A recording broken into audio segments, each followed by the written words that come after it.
तो जब हम अपने महापुरुषों को नहीं जानते, अपने महापुरुषों की लड़ाई को नहीं जानते, अपनी विरासत को नहीं जानते, तो हम नहीं जानते हम ब्राह्मणों के पुरखों को अपना पुरखा मानते, क्योंकि हमें पढ़ने का अधिकार मिला, मगर हमें क्या पढ़ना है ये जो तय करने का अधिकार है, ये अधिकार आज भी हमारे पास में नहीं है, ये ब्राह्मणों के पास में है। तो ब्राह्मणों ने जो पिछड़े वर्ग के पुरखों ने जो आंदोलन चलाया उसे दलित आंदोलन कहा। ज्योतिबा फूले दलित नहीं थे, ओबीसी थे। छत्रपति साहू महाराज दलित नहीं थे, ओबीसी थे।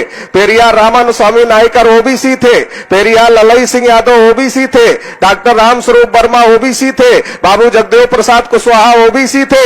ऐसे बहुत सारे महापुरुष हुए जिन्होंने इस व्यवस्था को उखाड़ फेंकने के लिए लड़ाई लड़ा।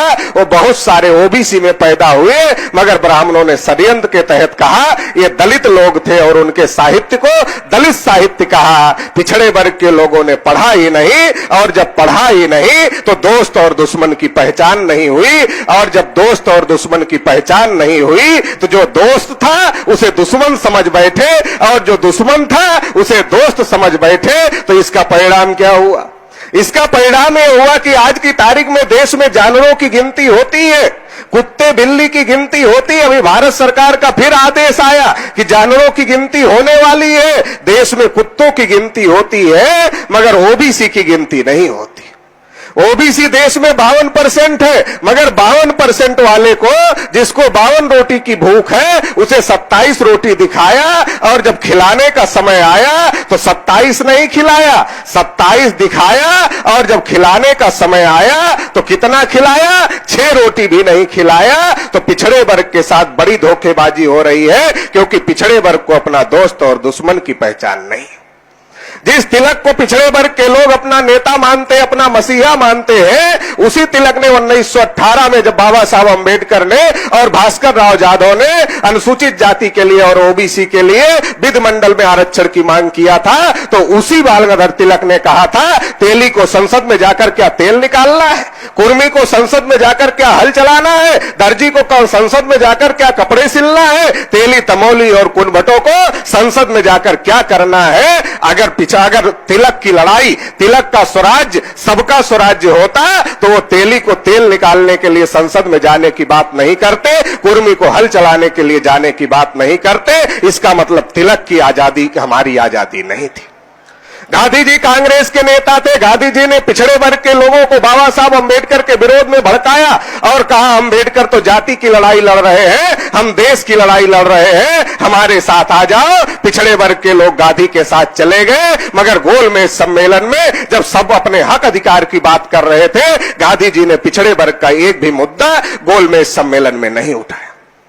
और जब संविधान सभा के चुनाव का समय आया, गांधी जी ने एक भी ओबीसी को संविधान सभा का टिकट नहीं दिया, और उनके साथ पूरी जिंदगी लगाने वाले सरदार वल्लभ भाई पटेल को जब प्रधानमंत्री बनाने का मौका आया तो गांधी जी ने उनके साथ धोखेबाजी किया और उनको प्रधानमंत्री नहीं बनने दिया। साथियों, मैं ये कहना चाहता हूं, जिस नेहरू को पिछड़े वर्ग के लोग अपना नेता मानते हैं, उस नेहरू ने काका कालेलकर की आयोग की रिपोर्ट को लागू नहीं होने दिया, उसे कचड़े के डिब्बे में डालने का काम किया। तो अभी तक पिछड़े वर्ग के लोगों को गुमराह किया गया, पिछड़े वर्ग के लोगों को लड़ाया गया। कांग्रेस के ब्राह्मणों ने पिछड़े वर्ग के साथ धोखेबाजी किया, भाजपा के ब्राह्मणों ने भी पिछड़े वर्ग के साथ धोखेबाजी किया। कांग्रेस की भी केंद्र में सरकार रही, बीजेपी की भी केंद्र में सरकार रही, और दोनों ने पिछड़े वर्ग के साथ धोखेबाजी किया। क्यों किया? क्योंकि पिछड़े वर्ग को अपने दोस्त और अपने दुश्मन की पहचान नहीं थी। पिछड़े वर्ग का दोस्त कौन है और दुश्मन कौन है, इसकी पहचान नहीं थी।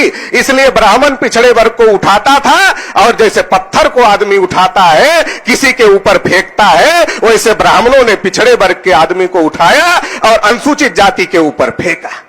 पिछड़े वर्ग को उठाया, अनुसूचित जाति के ऊपर फेंका, लड़ाई हो गई अनुसूचित जाति और पिछड़े वर्ग में, ब्राह्मण तमाशा देख रहा है। फिर पिछड़े वर्ग के आदमी को उठाया, मुसलमानों के ऊपर फेंका, लड़ाई हो गई मुसलमान और पिछड़े वर्ग में, ब्राह्मण तमाशा देख रहा है। तो बहुत दिन तक हम लोग पत्थर बने रहे ब्राह्मणों के हाथ का, वो हमको फेंकते रहे और हम तमाशा देखते रहे।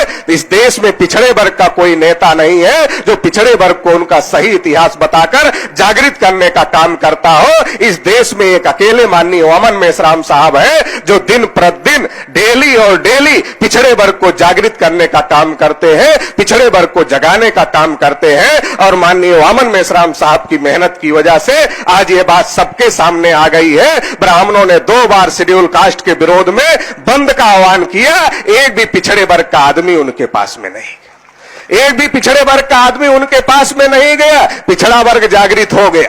जब कासगंज में मुसलमानों के खिलाफ दंगे करने की कोशिश हुई तो ब्राह्मण लोग गए ओबीसी के पास में और कहा चलो मुसलमानों से लड़ना है। तो ओबीसी के लोगों ने कहा अच्छा, मुसलमानों से लड़ने के लिए हम लायक हैं, और जब हम अपने आरक्षण की बात करते हैं, अपनी नौकरी की बात करते हैं तो हम नालायक हैं, हम तुम्हारे साथ आने वाले नहीं हैं। तो पिछड़े वर्ग को अभी उसका दोस्त कौन है और उसका दुश्मन कौन है इसकी पहचान हो गई है, और ये पहचान माननीय वामन मेश्राम साहब करा रहे हैं। इसलिए ब्राह्मणों को अभी मिर्ची लगी हुई है और जगह जगह ब्राह्मण प्रदर्शन कर रहे हैं। अभी गुजरात में मेश्राम साहब की बुद्धि शुद्धि यज्ञ कर रहे हैं ब्राह्मण। तो मैं ब्राह्मणों को यह कहना चाहता हूं, मेश्राम साहब की बुद्धि तो हमेशा से शुद्ध रही है, तुम अपनी बुद्धि की शुद्धि करो। नहीं तो ये जो 4 भाई हैं, एससी एसटी ओबीसी और माइनॉरिटी, ये 4 भाई चारों तरफ से खड़े हो गए तो भागने के लिए जगह नहीं मिलेगी। इस बात को ध्यान में रखकर ब्राह्मण अपने बुद्धि की शुद्धि करे।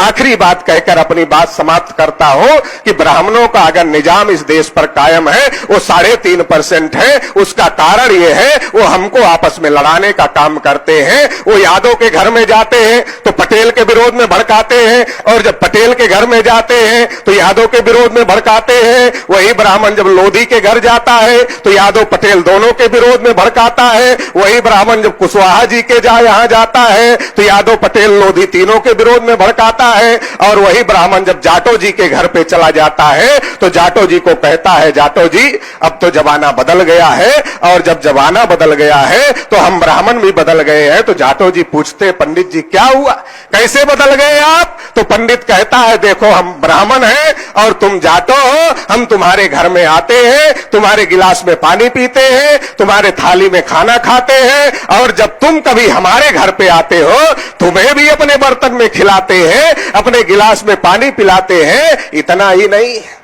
अगर तुम्हारे में कोई बड़ा अधिकारी हो जाए, आईएएस हो जाए, पीसीएस हो जाए, बड़ा नेता हो जाए, बड़ा अभिनेता हो जाए, तो हम ब्राह्मण लोग अपनी बहन बेटियों की शादियां भी तुम जाटो लोगों के साथ में लगा देते, क्योंकि जमाना बदल गया और हम ब्राह्मण भी बदल गए जमाने के साथ में। लेकिन ये पिछड़े वर्ग के लोगों को देख रहे हो, ये तो तुम्हारा छुआ भी नहीं खाते।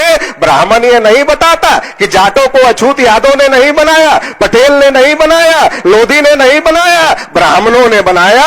बल्कि ब्राह्मण ओबीसी का शेड्यूल कास्ट के साथ झगड़ा लगाने का काम करता है। वही ब्राह्मण वाल्मीकि में जाता है, खटीक में जाता है, बोलता जाटो लोगों ने सारी नौकरियां खा ली इसलिए तुमको नहीं मिला, उनको भी झगड़ा लगाने का काम करता है।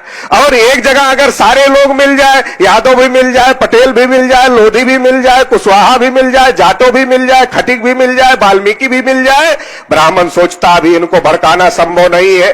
तो भड़काना संभव नहीं तो क्या करता है, कहता तुम लोगों को कुछ दिखाई पड़ रहा है कि नहीं दिखाई पड़ रहा है? हमारा आदमी कहता हमें तो नहीं दिखाई पड़ रहा है। अच्छा नहीं दिखाई पड़ रहा है, एक एक मुसलमान 14-14 बच्चे पैदा कर रहे हैं, क्या ये भी नहीं दिखाई पड़ रहा है? तो हमारा आदमी पूछता पंडित जी क्या ये सही बात है? पंडित कहता ये 200% सही बात है, और वो दिन दूर नहीं है जब इस देश पर मुसलमानों का कब्जा हो जाएगा और तुम सारे हिंदू मुसलमानों के गुलाम बना लिए जाओगे।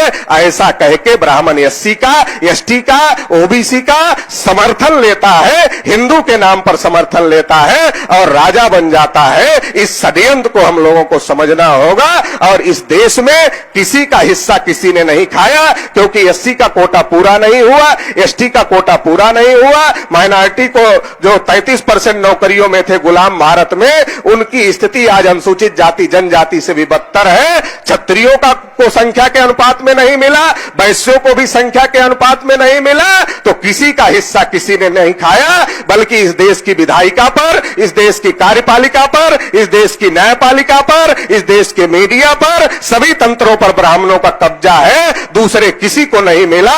इसलिए सबका हिस्सा अगर किसी ने खाया तो ब्राह्मणों ने खाया। आज तक हमने सुना सबका मालिक एक है, मगर हमें यह भी ढूंढना होगा, अगर हम सबके हालात खस्ता है तो सबका दुश्मन भी एक होगा, और वो दुश्मन एक है, वो है ब्राह्मण। ब्राह्मणों ने इस देश में नाइंसाफी का निजाम कायम किया हुआ है, और जो नाइंसाफी का निजाम ब्राह्मणों ने कायम किया हुआ है उसे अलग अलग SC ST OBC माइनॉरिटी के लोग लड़कर अलग अलग लड़ेंगे, पीटे जाएंगे, अलग अलग लड़के इस ब्राह्मणों के नाइंसाफी के निजाम को खत्म नहीं किया जा सकता। अगर इसे खत्म करना है तो चारों भाइयों को मिलना होगा, SC ST OBC और माइनॉरिटी, इन चारों भाइयों को मिलना होगा और मिलकर इस जंग को लड़नी होगी, और जो ब्राह्मणों का नाइंसाफी का निजाम है इस निजाम को ध्वस्त करना होगा, और जिसकी जितनी संख्या भारी उसकी उतनी हिस्सेदारी, ये इंसाफ कायम करना होगा, और ये इंसाफ कायम करने के लिए आप लोग साथ सहयोग करेंगे, ऐसी उम्मीद के साथ आप लोगों ने मुझे सुना, इसके लिए धन्यवाद, आभार, जय मूल्यास।